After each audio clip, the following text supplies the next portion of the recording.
Hej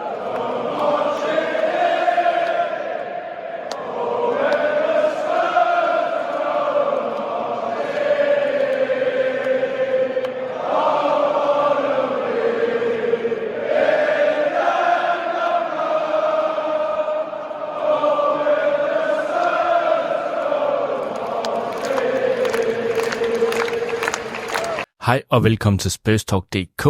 Mit navn er som sædvanligvis Kevin. I det her afsnit, så skal vi altså kigge på Wolves-kampen, som endte 2-2, og så skal vi altså også kigge mod året, der gik i forhold til kalenderåret 2024. Velkommen til SpursTalk.dk. Hvis vi hopper direkte til kampen, der blev spillet i går, Tottenham-Wolverhampton, så ender kampen 2-2. Inden der kan vi lige sige, at Dragusin han var med. Der var ellers mange forlydenheder om, at han ikke skulle være med, i og med at han gik skadet ud. Men på grund af, at Davis han fik et setback til træning, og altså ikke var klar alligevel, så har Arns blevet nødt, han var ude at sige, så han blev nødt til at gøre alt for, at Dragusin han kunne spille. Så hvad de har dopet ham med, det ved vi ikke, men spillet det gjorde han. Bentancur, han var også tilbage i startopstillingen, og det var måske ikke så skidt endda, men det kommer vi mere ind på senere. Maddison, han var igen bænket, og det undrede jeg mig lidt over, fordi jeg synes, Johnson, han i forrige kamp mod Nottingham Forest ikke fik særlig meget plads, og han er en spiller, der skal have noget plads i bagrummet. Det er ikke mange, han sætter med sin teknik. Det er primært hans fart, han skal bruge. Men det endte jo også med at være ganske fornuftigt alligevel, i og med, at han også fik scoret i et flot kombinationsspil. Men tilbage til kampen. Det går, som det ofte gør for Tottenham i øjeblikket. Vi kommer hurtigt bagud 1-0 på en kæmpe fejl fra Forster, efter min mening. Han er ikke særlig tryg ved at spille kort ud, og det er også helt fair, at Arntzen har givet ham lov til, at så må han bare sparke den ud. Problematikken ligger i det, både det her mål, men han gør det sørme også i anden halvleg. Det er, Wolverhampton har lige været i et angreb og har en masse folk fremme. Så vælger han at lave nærmest sådan en chipbold på midten af vores egen banehalvdel til en 50-50 bold. Og den taber vi. Og så er der bare direkte kontra mod vores mål. Ja, kontra, men der er i hvert fald direkte angreb. Og der skabes panik ned i forsvaret, hvilket gør, at der så kommer en glidende tackling og klart frispark til Wolverhampton. Og det udnytter de så. De har lidt spil der, og Nouri lægger den af til Wang Hee-chan, der bare sparker den klasse ind, uden chance for Forster. Det er ikke der, han skyld ligger. Skylden ligger simpelthen bare i, at han er skyldig i det her angreb overhovedet opstår. Og det sker gentagne gange, som sagt, i løbet af kampen. Altså, jeg tror, vi er der, hvor vi bliver nødt til at kigge efter en ny målmand, fordi vi ved heller ikke, hvordan Vicario han kommer tilbage, om han får nogle setbacks og så videre. Forster er bare ikke manden, må man bare sige. Han stod et par rigtig gode kampe og havde en god start efter Vicarios skade, men derefter så er det altså gået ned ad bakke. Han har også en redning i løbet af kampen der med fødderne igen, ligesom vi også så mod United, hvor Amad Diallo han sparkede udefra, hvor han er nede og blokerer med fødderne. Og det samme gjorde han i går på et indlæg fra siden. Han får den reddet, og det vil jeg da også hellere have, end at den går ind. Det er slet ikke sådan, det skal lyde, men det ser bare meget usikkert ud. Nå, tilbage til kampen. Jeg bandede og svoglede og tænkte, er det nu endnu sådan en kamp her, hvor alt bare skal gå imod, og vi laver de her børnefejl her. Men jeg havde knap noget at tænke tanken, så fik vi et hjørnespark. Og jeg hørte rigtig et hjørnespark, som vi scorer på. Pedro Pro lægger den ind over, og hvem andre end Bentancur hætter den rigtig, rigtig flot ind. Og så er vi ligesom tilbage i kampen. Og jeg synes faktisk, vi spiller godt, vi presser godt på og sådan noget der, men der er nogle gange, hvor det er, at vi skal passe på, sådan en, som jeg også nævnte i optakten til kampen, en Matheus Cunha, der konstant var en trussel med sin fart og sin teknik. Han kommer til nogle ting, eller sætter nogen op, men det bliver ikke rigtig helt farligt.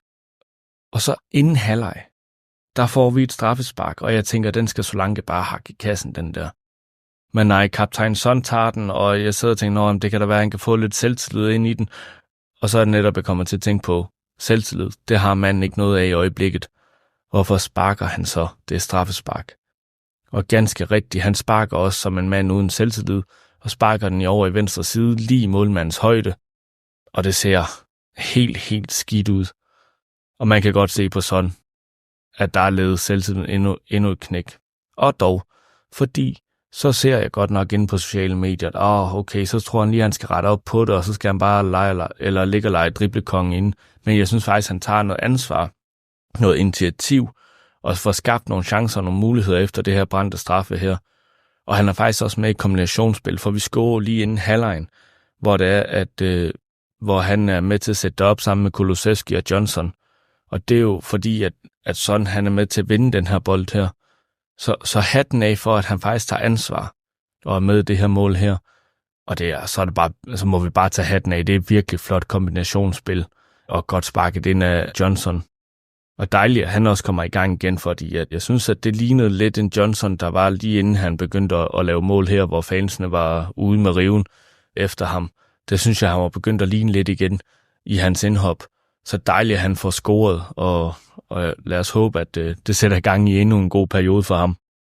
Så kommer vi til anden halvleg, og det her, der synes jeg, det går galt.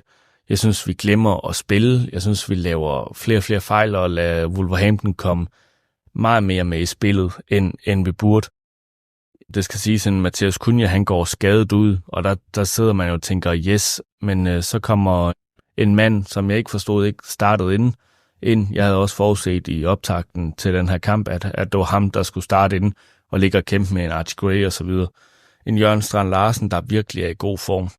Og han var en trussel flere gange. Ja, man sidder jo hele tiden og tænker, nu går det galt, fordi at de presser så højt. Og så bliver der lagt 8 minutter til os i kampen. Vi når så til det 87. minut, og så får Arnaud bolden, der bare ligger en lækker stikning til Jørgen Strand Larsen. Og så sidder man og tænker, den er for spids, den vinkel der, men han kanonerer den bare forbi Fraser Forster. Og så kan man diskutere målmanden. Jeg ved godt, det er en for kort afstand, og jeg ved godt, at han fyrer til den. Det var et missil, der kom. Men han har stadigvæk åbnet op i den side, han skal. Også som målmand selv vil jeg da ærge mig over, at jeg i hvert fald ikke får dækket den af i den side der, for kanonerer han den ind på den måde, det er i modsat side. Nå, okay, hatten af, men den skal bare helst ikke gå ind der. Man kommer bare til at kigge på målmanden der, fordi det er sådan en børneregel for målmanden, du skal have dækket den side der. Så endnu en gang synes jeg også lidt, det er en ærgerlig kamp for Fraser Forster, der ender med at koste. Og jeg synes, han ser lidt ugidelig ud derinde blandt stængerne der. Men fuldt fortjent 2-2 sejr. Og det er også lige præcis, hvad jeg forudså i optakten. Min forudsigelse var 2-2. Vi kan bare ikke holde det her clean sheet, men til gengæld laver vi nogle mål. Men skal vi lige tage fat i kampen her, så er der er altså en kritik. Jeg synes faktisk, da vi skifter sådan ud, der synes jeg, en spiller som Timo Werner, han faktisk stepper op. Jeg synes, han ligner en, der er mere gær i, en, der vil mere. Udover de der 5 minutter efter det brændte straffespark, hvor sådan han gør det godt, og han ligner den gamle sådan, så ligner han jo en, der ikke gider være på banen. Altså, jeg synes, han ligner... jeg er så ked af at sige det, for jeg elsker den mand, og hvad jeg altid gør. Men lige nu ligner han ikke en kaptajn. Han ligner ikke den, der hvor det også gik rigtig dårligt i sidste måned, hvor han var ude og sige, nu skal vi steppe op, og nu alle mænd skal tage sig sammen. Ja, det skal han dele med os, fordi lige nu, der tror jeg, han er på banen, fordi han er kaptajn, og fordi vi ikke har andre. Man kan også se, at Arntzen tager ham ud hver evig eneste gang, når han har spillet en team, og så går der rygter om, det er fordi, så kan han bruge sin energi i den team. Ej, det er der for at beskytte ham, hvis der er nogen, der har sagt det. Fordi han spiller ikke godt. Han kreerer ikke nok. Han løber oftest ind i den første mand, der presser ham. Hvor førhen, der har vi set ham kunne sætte en mand af. Så der bliver vi simpelthen nødt til at kigge på noget. Det kan også være, at han har spillet for mange kampe, og han er træt, men så har han godt nok set træt ud hele sæsonen. Og når det så kommer til det, så kan jeg også godt se, at Arntzen mangler noget bredde i truppen, fordi en Solanke, han så godt nok også slidt ud de sidste 20 minutter. Timo Werner kommer også til at lægge faktisk en rigtig god bold indover, hvor Solanke lige kommer det for sent. Havde han haft friske ben, havde han muligvis nået den her. Altså, Han ligger og laver så meget arbejde, den mand, så kommer ikke til at kritisere ham, fordi han spiller bare mange kampe, og der er bare ikke nogen erstatning der. Så måske man skal ud og kigge lidt på, hvordan kan vi få aflastet en Solanke. Det kunne også være, at man beskyttede sådan ved at sige, okay, ved du hvad, du starter ud et par kampe, og så er du aflasteren til Solanke en gang imellem, så du kommer op på toppen, så du ikke skal ud i alle de her løbdueller. Det kræver så bare, at vi får en af vores kanter tilbage, eller at vi får købt til den position. Det kunne jo være en mulighed. Vi har jo set sådan før levere op på toppen, når vi havde fravær af Kane, for eksempel.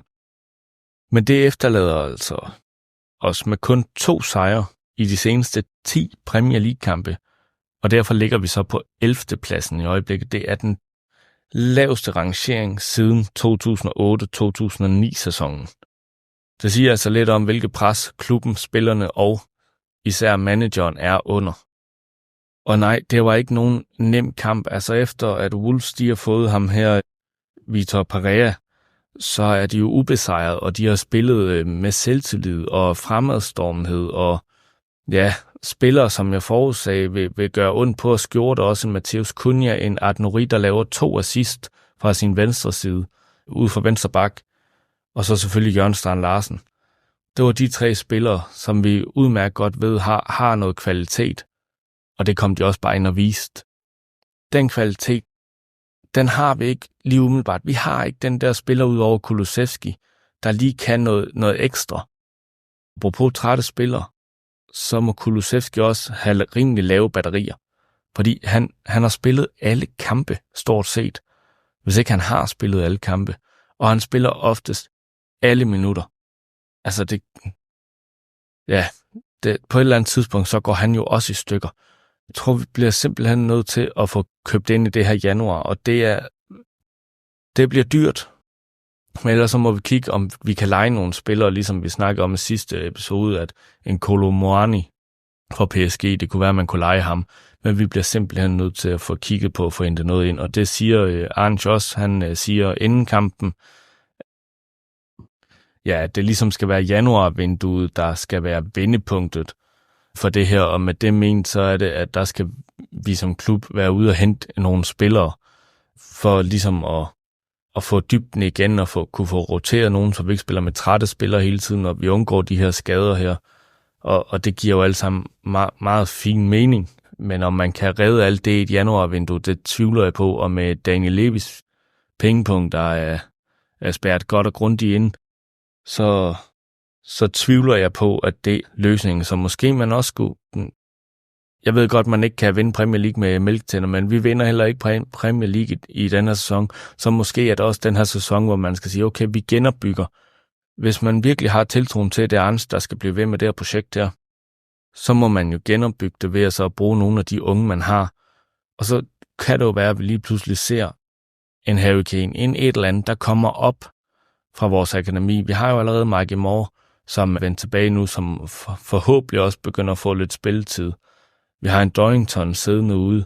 Altså, måske bliver vi nødt til at få bygget det her hold op, og der sidder jeg faktisk og tænker, at der er spillere, der vi godt kan skifte afsted. Jeg synes ikke, en Bissouma, han spiller fremragende. Jeg synes, han er for doven. Jeg synes, der er for svingende kvalitet.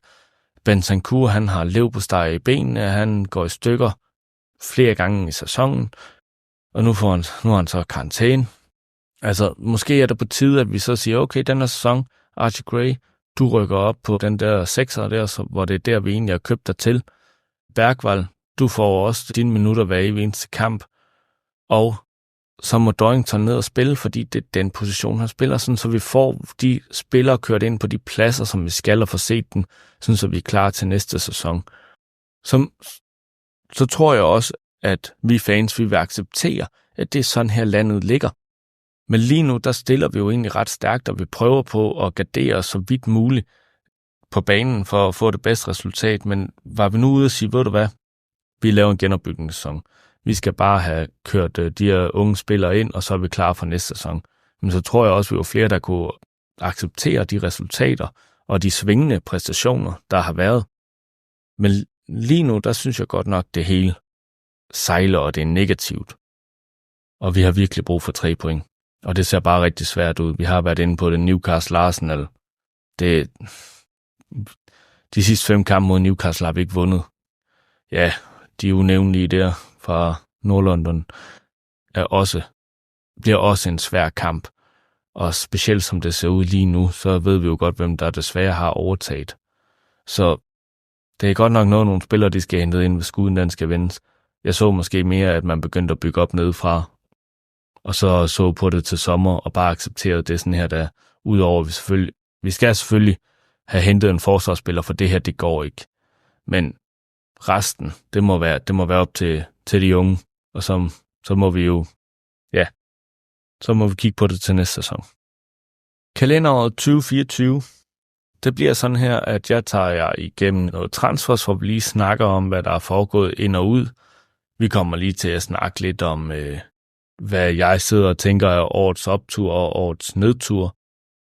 Og så siger vi sgu godt nytår for det, fordi så vil jeg sgu ind og drikke nogle bobler. Ser vi på de her spillere, vi solgt ud af, så synes jeg faktisk, det er positivt. Altså, vi får solgt en Gerodon Leeds, som nok også er en del af en byttehandel, hvor vi får Archie Gray ind. Vi får solgt Troy Parrott, som er vores evighedstalent, som bare ikke rigtig har slået til i Tottenham, eller står til andre lejeklubber, end han gjorde sidste år, hvor han var i hollandsk fodbold. Det gik godt, og det udnyttede Alkmaar, og det er så fint. Jeg tror ikke, det er en mand, vi kommer til at savne Tottenham. Det er selvfølgelig synd, han ikke blev forløst, men det ser vi jo oftere, end at de lykkes. Ydermere så får vi solgt en del til unge talenter til udenlandske steder, hvilket er lidt sjovt. Vi har en Iago Santiago, der ryger til Elche, og en Neil John, der ryger til Feirense, som jeg tænker er noget ungarsk fodbold.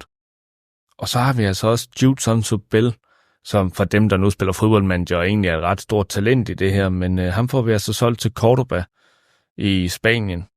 Så vi har nogle ungdomsspillere, vi får skibet af for ligesom at kunne gøre plads til noget løn til de nye spillere, vi skal have hentet ind.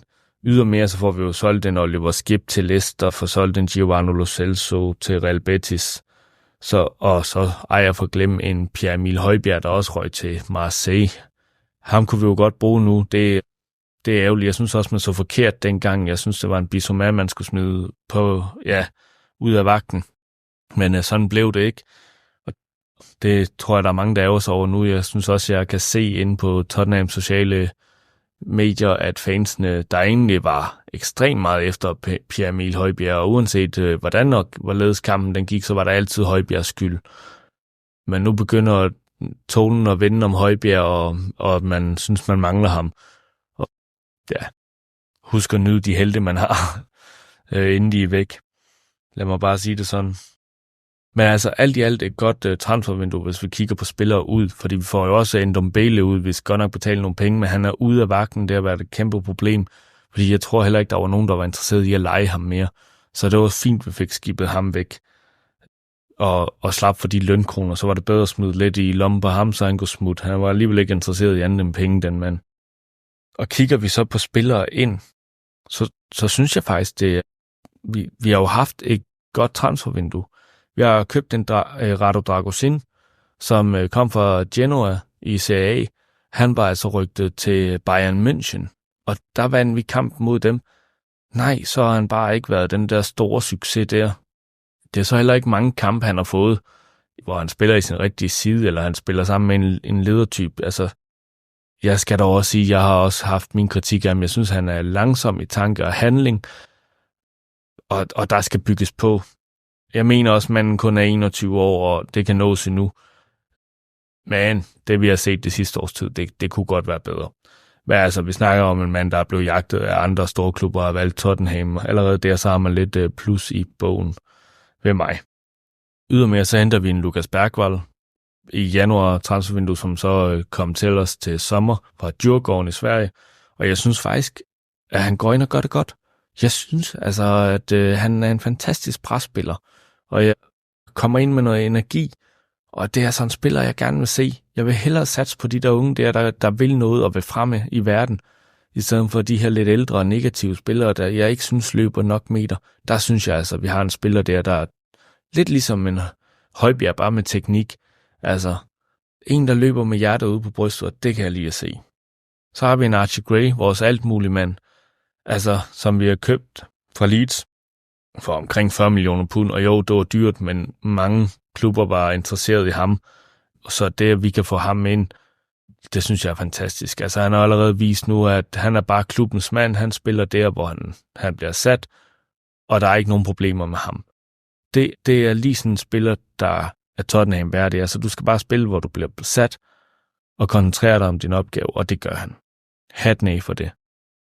Ydermere så køber vi jo en Wilson Odobert, fransk kantspiller for Burnley. Kendte faktisk ikke rigtig så meget til ham, udover at jeg havde set ham på gange, hvor altså få kampe. Godt se, at han havde noget fart og noget teknik. Mere havde jeg ikke rigtig lagt mærke til ham. Og det kunne vi så heller ikke, fordi han er blevet skadet og blev opereret, så vidt jeg ved, for noget i baglåret. Så vi har ikke rigtig set ham. Men jeg kan da godt se, at han kan noget og ser lidt spændende ud, men det er svært at vurdere noget på. Så har vi så købt efterfølgeren til Son, åbenbart, så vi kan blive ved med at lukrere på det koreanske marked. Vi har købt udtalelsen kan jeg lige så godt sige på forhånd, Yang Min-hyuk, højre kantspiller fra Gangwon FC. Det er en spiller, der kommer til os faktisk i januar 2025, så det er jo ikke helt kalenderåret 2024, men altså, han har fået en masse ros i, det koreanske, men nu må vi se, hvad han kan. Han har i hvert fald været ekstremt ihærdig for at komme til klubben, og det kan jeg jo godt lide. Altså, han holdt ikke juleferie. Han fløj direkte til England og begyndte at træne med Tottenham, faktisk inden hans kontrakt overhovedet startede. Så hatten af for det, og dejligt, der er en spiller, der vil klubben så meget. Om det er en spiller, der kommer til at gøre en impact i den her sæson, det kan jeg have min tvivl om. Men altså med alle de her skader her, så er det jo lige før Daniel Levy og Postecoglou selv skal trække trøjerne efterhånden. Så måske er der plads til ham. Og så slutter vi altså af med en spiller, en Dominic Solanke. Altså, det var jo årets køb, hvor vi bruger, hvad var det?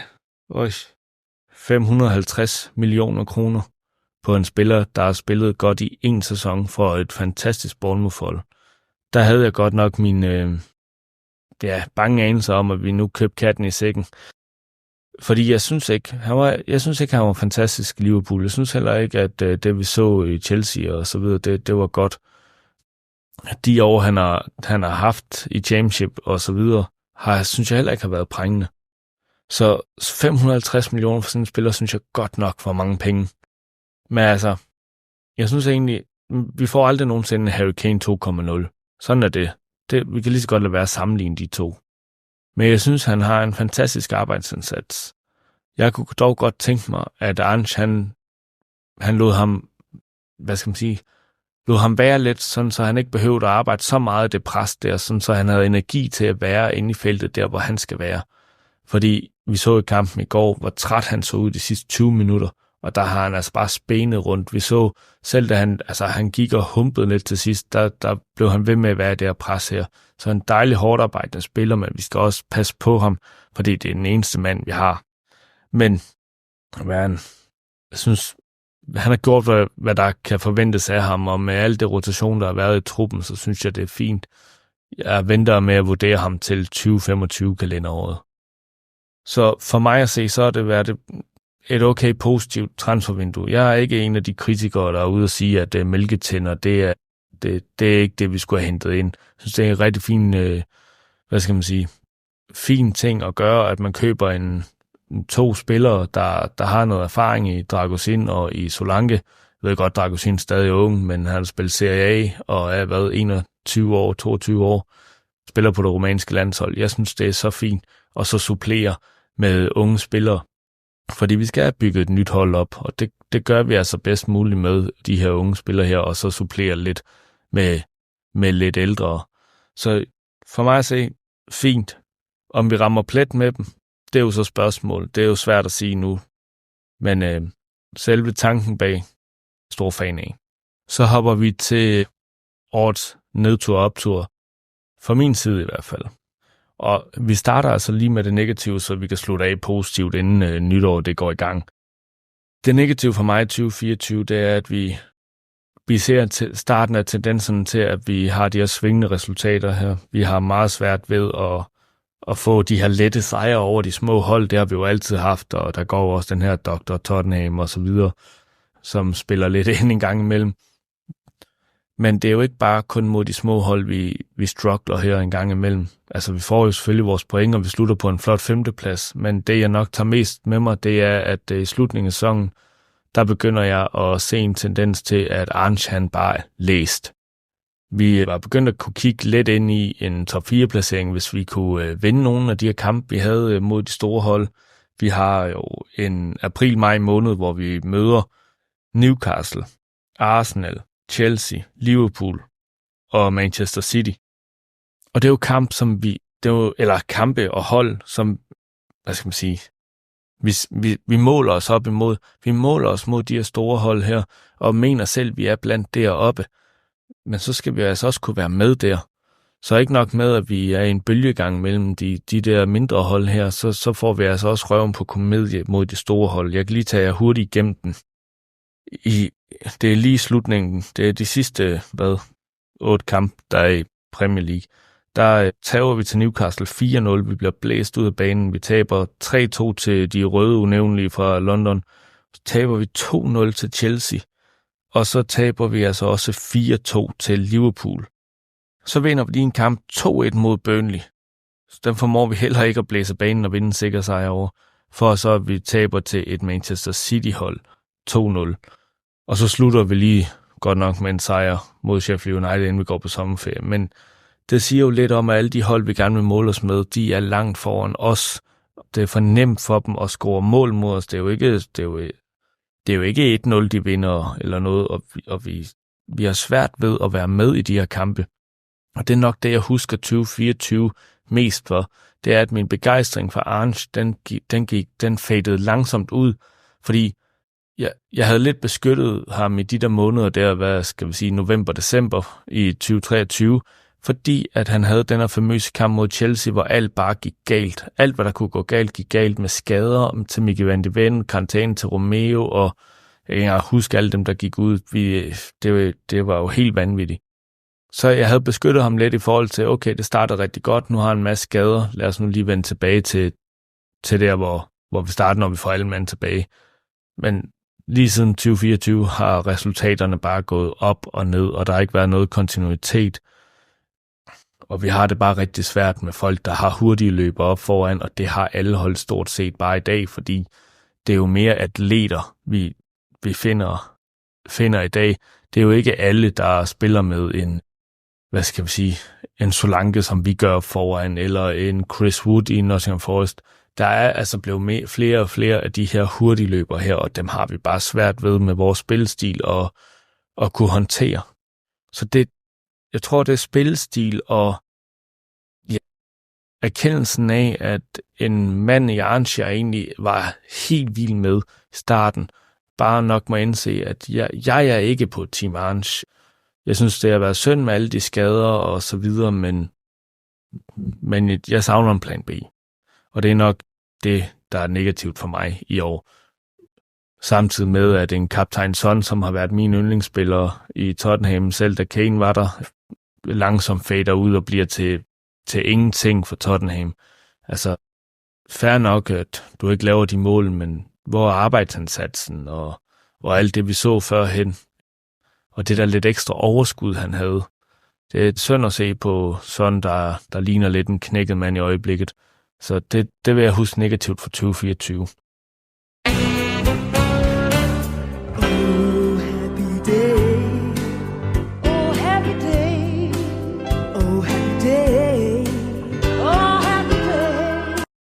Og hopper vi så til det positive, inden vi skal til at fyre nogle bobler i hovedet, så er det jo, at vi er det mest scorende hold, og det er jo positivt. Vi har fået gang i en Kulusevski, altså vi har fået gang i en af de her kanter her, som både med mål og assist og vores mest kreative spiller.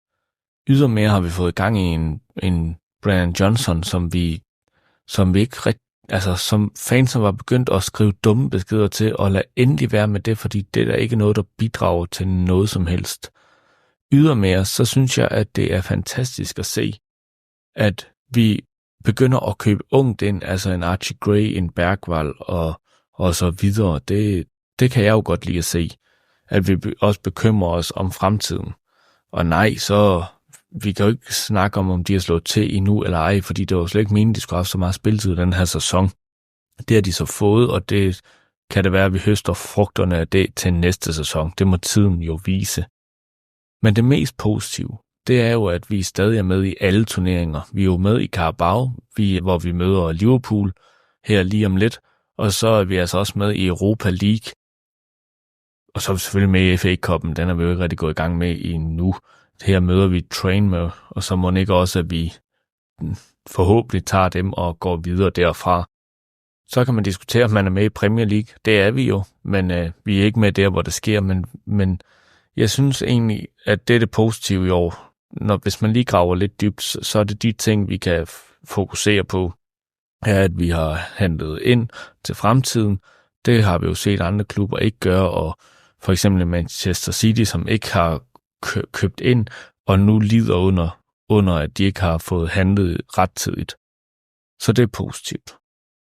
Men når det så er sagt, så synes jeg heller ikke, at der er sådan vanvittigt meget mere at tage med positivt for 2024, og måske er det bare mig, der har nej-hatten på, grundet de her lidt dårlige resultater her.